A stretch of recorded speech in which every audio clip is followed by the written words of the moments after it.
개장 전 성공 전략입니다. 수요일 김민진 차장님에 이어 한정남 차장님 만나서 기분이 더 좋은 날입니다. 곧장 인사 나눌게요. 어서 오세요.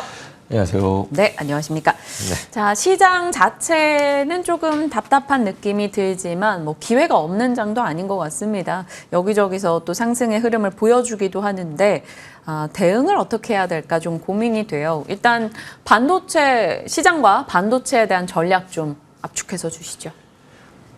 시장 지금 기회 시장이라는 걸 다시 한번 말씀드리고 시장은 싶습니다. 기회 적어놓을 겁니다. 어렵습니다만 기회예요. 그런데 예전에 전통적인 방법을 갖고 계신 투자자분들은 지금 조금 버거우신 건 속도가 빨라졌다라는 것을 다시 한번 강조드리면서 지금 지수가 못 간다. 지수 올라갈 때 우리 좋았나요? 지수 올라갈 때 삼성전자만 갔거나 아니면 밸류업만 갔거든요.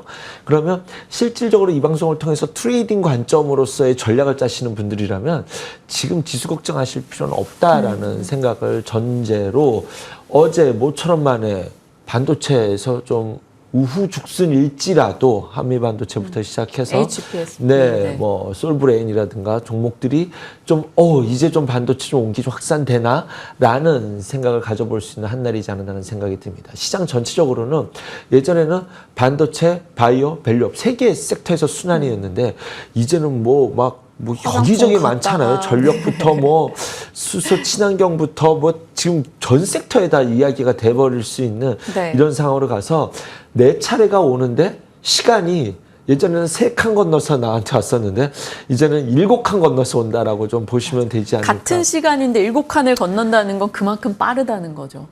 아니죠. 섹터가 많아서 바이오가 한번 갔다가 다시 바이오가 순서가 올라면 시간이 좀 걸려서 트레이딩 관점으로 본다면 기회는 많지만이라고 이제 이렇게 좀 해석하시면 될 것 같습니다. 외국인이 냅다 팔고 있는 대비해서 삼성전자가 잘 버티고 있고 개인들의 매수가 대단합니다. 네. 그 내용을 좀 살펴보면 지금 숨겨진 이야기에서는 한미반도체가 이런 이야기를 했다라고 하죠. 나의 최대 고객사는 삼성전자다라는 이야기를 했었을 때 삼성전자가 결국 한미반도체 장비를 갖다 쓰게 되면서 HBM 속에서 가속도를 낼 수 있는 것이 아니냐라는 기대감이 주가에 이 정도 시청의 주가에 반영이 된다라는 것도 전 대단하다고 생각이 들고 실제로 삼성전자를 비관적으로 보시는 분들한테 HBM 안 될 것 같아 얘기하면 되긴 되겠지라는 말은 지우지 않거든요. 조금 기노업으로 본다면 기노업이라는 말이 지금 시장에서 얼마나 좀 먹힐 수 있는 단어인지는 모르겠습니다만 지금 투자자분들도 이 가격대에서는 해볼 만한 가격대라는 것이 이 반등의 의미이지 않나라는 생각이 듭니다. 네. 그래서 지금 AMD와 관련돼서 라인을 잡아가고 거기에 대해서는 3나노 파운드리가 좀 가시적인 성공을 거둔 것 아니냐라는 것에 관련된 수혜주로서 그러면 삼성전자가 올라갈 때 무슨 종목이 올라갈 거냐라는 것이 어제 오른 종목들의 힌트다라고 생각하시면 될 것 같아요. 다음번에 하이닉스가 올라갈 때 뭐가 올라갈지 우리는 알고 있잖아요. 삼성전자가 이제부터 간다면 뭐가 대장이 될 거야라는 것이 어제 종목들의 시그널이지 않았나라는 생각이 듭니다. 제 개인적으로 가장 눈에 띈 것은 삼성전자가 파운드리로 성장을 해야 될 때 결국 TSMC와 차별을 하게 되는 삼성전자의 고유의 매력도는 게이트-올-어라운드고 그것에 관련된 수혜주는 솔브레인이라는 것을 어저께 스스로 입증한 한 날이지 않았는 생각이 들고 실제로 디자인 하우스는 굉장히 오랫동안 못 갔습니다. 오랫동안 못 갔어요. 맞아요. 그랬을 때 삼성전자 빠질 때 계속적으로 바정만 빠지기만 했었는데 이번에 삼성전자 반등을 주면서 그렇지 삼성전자가 파운드의 밸류를 받는다면 디자인하우스 가온칩스가 대장이고요. AD 테크놀로지랑 AG랜드를 함께 볼 수 있다. 그다음에 이제 삼성전자가 가면 원익그룹스는 사실 전통 레거시 쪽 이제 이런 의미를 부여해서 봤을 때 타 종목 대비해서는 어제 좀 원익 IPS 필두를 해서 원익그룹주가 조금 삼성의 좀 이 키워드에 반응을 하려는 의지가 있어 보인다라는 정도로 요약하도록 하겠습니다. 네, 디자인하우스 쪽 그리고 그 앞단에 이제 솔브레인 얘기해 주셨고 원익그룹주에 대해서도 삼성의 키워드와 연결되는 점 짚어주셨습니다. 어제 특징주 하나 꼽아보세요라고 하면 한 열에 5분은 LG전자 꼽지 않으실까요? 그만큼 모처럼 만에 강한 급등이 나왔습니다. 그래서 이 LG전자 관련한 급등 뭐 그 의미 좀 듣고 싶고요. 그 밖의 종목들에 대한 좀 바닥에 대한 인지가 나온 종목들도 꽤 있었기 때문에 그 외에도 한번 잡아주시죠. 이 리포트가 어제 나온 게 아닌 것 같던데, 그죠? 네, 맞아요. 그리고 이 공랭식으로 해가지고 이런 냉각기 관련된 시스템을 LG전자도 한다라는 걸 몇 달 전에도 알고 들었었거든요. 정말 어렵습니다, LG전자는. 물론 정황적, 추정적으로는 LG전자가 지금 이 시장에서 충분히 갈 법할 만한 시장 상황이다라고 생각이 듭니다. 네. 시장은 철저하게 소외되었었던, 못 올랐었던 종목 안에서 어떤 해법을 찾아가기가 쉽기 때문이죠. 하지만 이미 알고 있었던 재료와 엇박자 타이밍으로서 LG전자 이것을 어떻게 말씀을 드려야 될지 이번에 믿어도 되냐? 제 감정을 녹일 필요는 없습니다만 LG전자 갖고 계신 분들이 좋은 감정을 갖고 계신 분들은 극히 드물이라 생각이 듭니다. LG 가전 쓰는 분들은 좋은 감정이 많으실 텐데. 진짜 좋죠. 좋아요. 저 LG 그 이동식 테레비 이거 왜 중단했나. 진짜 답답해도 이렇게 답답할 수가 있나. 이 종을 왜 생산하자마자 중단했는지 어쨌든 그렇게 넘어가고요. 이번에는 어쨌든 타이밍과 수급과 그 다음에 자리가, 그 다음에 내용이 이 모든 박자가 굉장히 오랜만에 잘 맞지 않아. 앞서서 얘기하셨더라고요. 애플카 얘기가 나왔었는데 그때만은 그런 믿음을 가져갈 수 있을지는 모르겠습니다만 그런 박자가 너무나 잘 맞았다는 생각이 듭니다. 그런데 LG전자의 과거의 특성상 여기서 가면 보낸다라는 마음으로 이제 이것을 갖고 계신 분들에서 가격 단가를 낮추는 물타기를 하신다고 한다면 저는 철저하게 며칠을 좀 지켜보면서 대응하고 싶습니다. 현대차가 물론 위치가 현대차는 위에 있었기 때문에 그럴 수는 있겠지만 한번 올라가고 지금 4일째 쉬고 있죠. 그렇기 때문에 조금 한 3, 4일 정도는 쉬어가는 모습을 보고 그 다음에 다시 한번 매수 타이밍을 잡아보는 것이 낫지 않을까 생각이 드네요. 네, LG전자에 대해서 급등에 너무 지나친 반응을 해보지는 말고 좀 매수 타이밍 천천히 잡아가자라는 이야기 해주셨습니다. 자, 그리고 한 종목이 최근에 참 부침을 겪고 나 여기 있어 라는 존재감을 드러내며 올라온 종목이죠. 흐프스프. 네. HPSP 어떻게 보십니까? 좋아요. 전 이 종목 굉장히 좋아했었던 종목이기 때문에. 그런데 이제 예스티와 특허권 해가지고 이제 고압 어닐링 장비인데 이게 앞으로 굉장히 중요한 고압 수소 어닐링이라는 게 굉장히 중요한 역할을 감당하게 됩니다. 그래서 ST랑 특허권을 해서 나눠 먹어도 나쁘지 않다라는 생각마저 있었는데 이제 시장에서는 어쨌든 독점적 기업이 이제 경쟁 기업으로 나눠진다는 것에 대한 리스크 때문에 주가는 반영이 될 만큼 됐다. 이제 이것이 특허권에 대해서 어떻게 될지는 그리고 한번 결과가 나와도 또 이야기가 앞으로 진행되지 않을까라는 생각은 드는데 어쨌든 그 결과를 한 번쯤은 기다려보고 좀 판단을 해야 되지 않을까라는 생각이 드는데 지금 현재 수급상으로 봤었을 때는 기관들이 그냥 끝없이 지침없이 사고 있거든요. 그러면 약간 HPSP가 감안했었을 때도 나쁘지 않다라는 것 정도로는 좀 받아들일 수 있지 않을까라는 생각이 듭니다. 하지만 이런 거는 좀 섣부른 생각이잖아요. 그래서 조금 그런 리스크에서 한 템포 뛰고 좀 빠지고 싶다라고 한다면 결과를 보고 대응하자라고 좀 말씀을 드리고 싶고요. 뭐 요렇게 관련돼서 HPS뿐만이 아니라 좀 종목을 확산해 갈 수 있는 반도체군에서 확산해 간다고 한다면 저는 리노공업 지금 좀 오히려 관심을 갖고 보고 매수 타이밍으로 좀 타이밍을 기다려보는 전략도 괜찮다는 생각이 드네요. 네, 솔브레인, 디자인하우스, 리노공업 저희 이렇게 오늘 말씀 주신 내용에서 아이디어들을 쭉쭉 적어 나가도록 하겠습니다. 자, 이제 제2의 중동붐인 아랍에미리트 대통령 방한에 대한 기대감이 원전 방산 어제 좀 자극을 했고 그 전에서부터 이제 원전 같은 경우는 AI 스토리 때문에 관심을 더 받고 있던 상황이었는데요.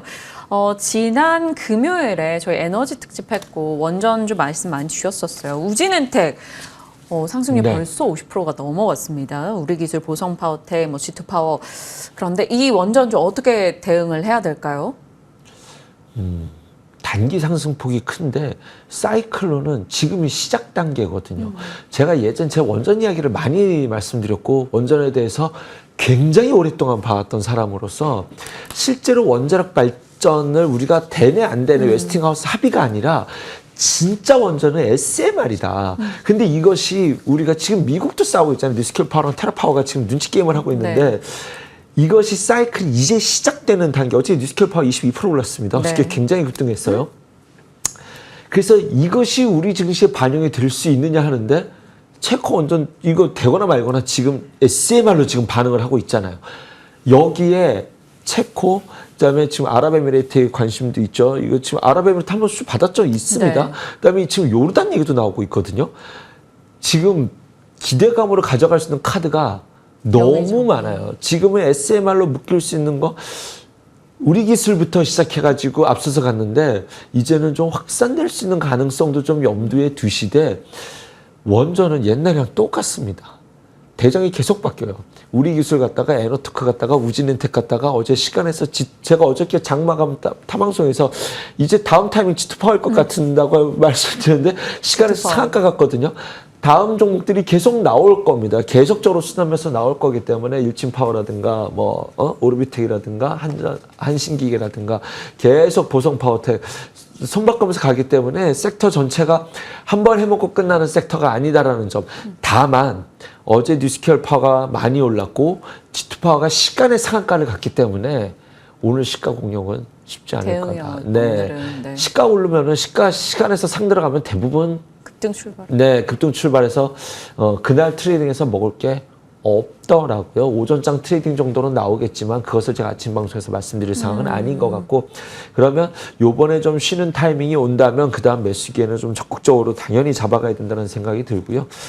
우주항공 방산과 관련돼서는 한국항공우주를 이번엔 좀 다르지 않겠냐라고 말씀을 드렸었는데 우주항공청이 됐든 방산이 됐든 어제 캔들에서는 가장 의심을 가져가 볼 수 있는 종목은 이제 요것이다라고 좀 생각이 들고 늦둥이 주자가 한국 로템이었는데 현대 로템이었는데 그것이 그 종목이 나의 박자를 맞춰갈 수 있을지 정도 관심입니다. 그러면 탑픽은 뭐 다른 종목들은 워낙 다 잘 아실 테니까 네. 지금 관심은 대장 항공우주 막둥이 늦둥이 현대로템이 그 박자를 맞춰갈 수 있을지로 압축해서 관심을 갖고 지켜보고 싶습니다. 5월 3일에 이미 한국항공우주에 대해서 좀 관심 둬야 한다라고 얘기를 주셨었고 사실 그동안 뭐 좀 횡보하는 흐름이었는데요. 이제 계속해서 관심권에 들만한 내용들이 추가되고 있습니다. 말씀 주신 전략 참고해 보시길 바랍니다.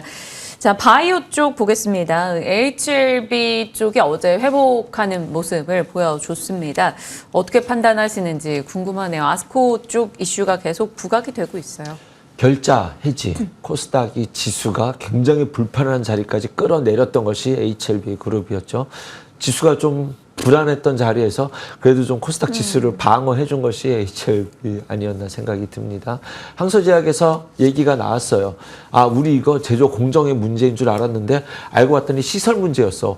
원인을 파악했다면 첫 번째는 일단은 자기네 잘못을 인정했다라는 것과 두 네. 번째는 그것이 뭐가 잘못됐는지까지도 알아냈다라고 한다면 시간이 얼마 조금은 걸리겠지만 어쨌든 다시 한번 FDA에 대해서 보완 서류를 낼 수 있는 시나리오로 앞으로는 가게 되지 않겠습니까?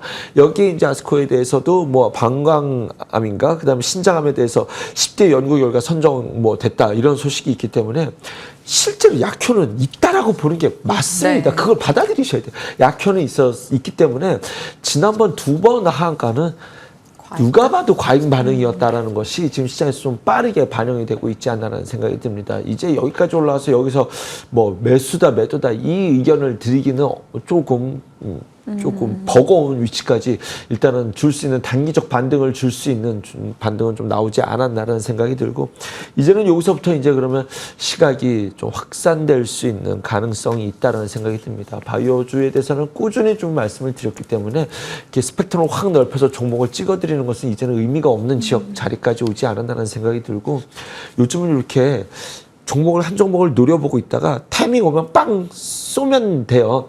차트 대응하시면 시야를 확 넓힐 수 있습니다. 지금 원전도 바이오도 반도체도 지금 반도체 좋나요? 이렇게 말하는 건 아무 의미가 없어요. 그 안에서 종목 대응을 해야 되기 네. 때문에 한 종목 찍는다면 제가 지금 이렇게 째려보고 있는 종목은 큐러셀이라는 종목인데 카티 치료제 면역세포를 열한 항암세포 치료제 기업인데 카티 치료제 임상 이상 마치고 허가를 진행 중에 있습니다. 주가가 기간 조정을 예쁘게 해줘서 요 박스권을 돌파하려고 하는 요럴 때가 이제 관심은 요럴 때 보고 있다가 이제 출발할 때 들어가야 되잖아요.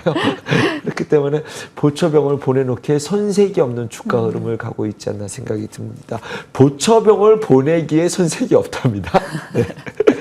갑자기 막 올인 이런 게 아닙니다, 여러분. 큐로셀에 대해서 보초병을 보내놓고 내가 빠른 움직임을 보일 수 있을 만한 이렇게 미리 좀 던져놓는다라는 느낌인 거겠죠. 사실 머릿속으로는 이렇게 막 보면서 타닥타닥 이렇게 막 나름의 그런 상상을 그려보는데 정작 현실은 조금 이렇게 하다가 놓치는 경우가 많은 것 그래서 같아요. 박스권에 있을 때 종목 관심 종목을 확 뽑아놓고 있다가 그 다음에 출발할 때 사야 되거든요. 저 이런 종목 화장품 많아요. 마녀 공장도 지금 머릿속에 있고 뭐 종목들 이런 종목들이 무지하게 많기 때문에 지금 조금만 시야를 넓혀서 올라가는 종목 LG전자를 오늘 사야 되나 이거 고민하지 마시고 다음에 종목은 뭐가 있을까라고 해서 이런 차트를 이제 좀 넓혀보시면 전 국민이 다 아는 차트 종목들이 상당히 많다라는 점도 좀 염두에 두실 필요가 있지 않나 생각이 드네요. 네. 피티런처님 큐로셀 올인 아니요. 보초병. 네, 올인 아니에요. 보초병을 꼭. 보내시고. 네. 자, 그러니까 빨리 기술이 발전해서 이제 차장님의 뇌 속에 있는 종목들을 저희가 즉각 실시간으로 좀 볼 수 있으면 좋겠다라는 생각이 들었습니다. 자, 이렇게 섹터 종목 얘기 압축을 했고요. 오늘 이제 눈여겨볼 섹터는 지난번 에너지 특집의 연장이고 최근에 굉장히 핫합니다. ESS 잡아주세요. 여기는 관전을 뭘로 잡아야 됩니까?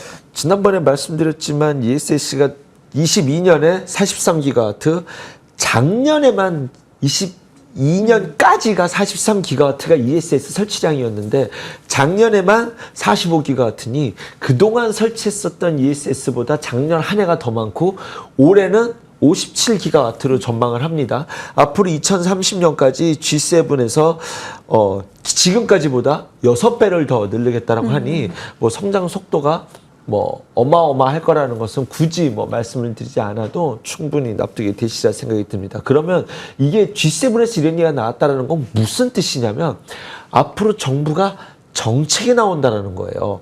G7에서 이 얘기를 했기 때문에 각국에 가서 무슨 얘기를 하냐면 야 우리나라 몇 년도까지 설치 의무화해. 그러면 이거 지금 누가 해요? 보조금 줄게. 이렇게 될 테니 정책 방향성들에 대한 각국의 뉴스들이 줄지어서 나올 수 있다는 겁니다. 뭐가 몇 년 동안 몇 배 커져 이런 거는 이제 뻔한 이야기잖아요. ESS만큼은 갈 수밖에 없다라는 건 정부 정책에 나올 수밖에 없다라는 거. 왜냐하면 풍력이 됐든 태양광이 됐든 원전이 됐든 앞으로 모든 것들이 데이터 센터를 짓는데 데이터 공장이 하루 셧다운되면은 수천억 원대 손실이 나버리고 그 다음에 다음번에 수주가 안 나와요. 그렇게 되면. 그렇기 때문에 데이터 공장뿐만이 아니라 ESS 시스템이라는 건 굉장히 중요할 수밖에 없는 이제 시장 상황이고 정부가 드라이브를 걸 수밖에 없는 상황이다. 그러면 이제 우리가 원하는 것은 지금까지는 원전, 태양광 뭐가 됐든지 간에 전력, 전선, 변압기가 중요했는데 요것을 그대로 받아올 수 있는 것이 ESS가 되냐라는 것이 핵심일 것 같습니다. 비상시 에너지. 그렇죠. 네. 그리고 비상시가 아니라 에너지 효율성 차원에서도 네. 저장해 두는 것이 굉장히 중요하기 때문이죠. 그래서 수소, 풍력, 원전 뭐가 가든지 간에 이 시장이 함께 커갈 수밖에 없다라는 관점에서 지난 시간 종목명만 쭉 말씀드렸었는데 지금 ESS 화면에 나오고 있는 저것은 ESS 플랜트 쪽이에요. 약간 네. 예, 플랜트 쪽이어서 저쪽도 함께 봐야겠지만 일단은 빨리 갈 수 있는 것은 오늘 소개해드리고 싶은 것은 지금 대장은 서진 시스템이다라는 것을 좀 말씀드리고 싶고요. 매출 현재 이거 아직도 뭐 5G 알루미늄 다이캐스팅주라고 보시는 분들이 많은데 아닙니다. 매출 비중이 ESS 쪽이 네. 가장 높다라는 거. 그리고 내년에는 가장 높은 건 아니에요. 지금 35%까지 정도 거의 가장 높다라고 보시면 되고 이제 올해 막판이 되면 47%까지 증권사 리포트에 따르면 이 정도가 매출 비중이 될 것이다. 그리고 실제로 지금 글로벌 원탑 탑티어 플러스랑 포인이라는 기업의 납품을 하고 고객사로 갖고 있기 때문에 서진 시스템을 이제는 대장으로 보셔야 된다. 그리고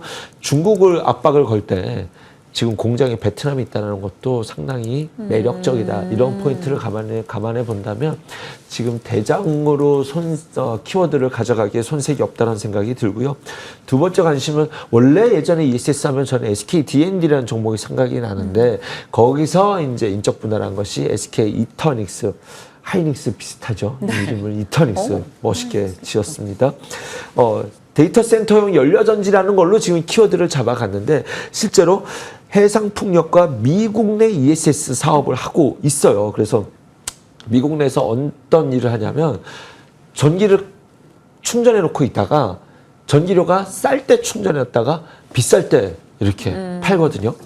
이거 최고의 효율성 갖고 가는 기업이죠. 그렇기 때문에 ESS와 관련돼서 연료전지뿐만이 아니라 함께 바라볼 수 있다는 점. 세 번째는 지금 신성이엔지가 용인 사업장을 어떻게 하고 있냐면 전체를 태양광으로 에너지를 받아서 이거를 모았다가 ESS를 모았다가 이것을 상시적으로 안정적으로 공급해서 지금 이 용인 사업장이 전력 요금이 빵원입니다. 앞으로 우리나라가 가야 된다라는 것이 태양광을 포함한 이런 그림으로 가야 돼서 도시 전력은 이런 식으로 상시 충당을 하게 되는 것으로 가고, 그 다음에 이제 산업연료는 나중에 원전과 풍력을 통해서 이제 ESS가 가는 그림이 되지 않을까 할 때 지금 신성ENG는 안 올랐거든요. 그래서 사실은 더 다른 종목을 꼽는다면 다른 종목들이 있는데 안 올랐기 때문에 이 종목을 좀 소개해드리고 싶습니다. 뭐 비나텍, YM텍이라든가 이런 종목들도 연이어서 있지만 이렌텍 이런 종목들도 스펙트럼을 넓혀서 보시되 오늘은 이 종목이 움직일 법도 한데 안 오르네. 조금 이럴 때 좀 째려봅시다. 제가 요럴 때 관심을 넣었다가 돌파하면 가야 된다고 그랬잖아요. 항공우주도 그런 맥락에서 말씀을 드렸기 때문에 신성ENG도 관심을 갖고 보실 만한 자리와 종목이다 라고 말씀드리겠습니다. 많은 분들이 지금 같이 호흡해주고 계십니다. 큐로셀, 마녀공장, 한국항공우주, 그리고 서진시스템, 신성ENG, SK 이터닉스 이렇게 오늘 좀 쭉 관심 권역의 두 종목들 얘기를 주셨고 이에 맞춰서 그 호흡을 또 각자 한번 해보시면 될 것 같아요. 다양한 이야기 주고받고 보람찼습니다. 함정남 차장과 함께했네요. 고맙습니다. 감사합니다.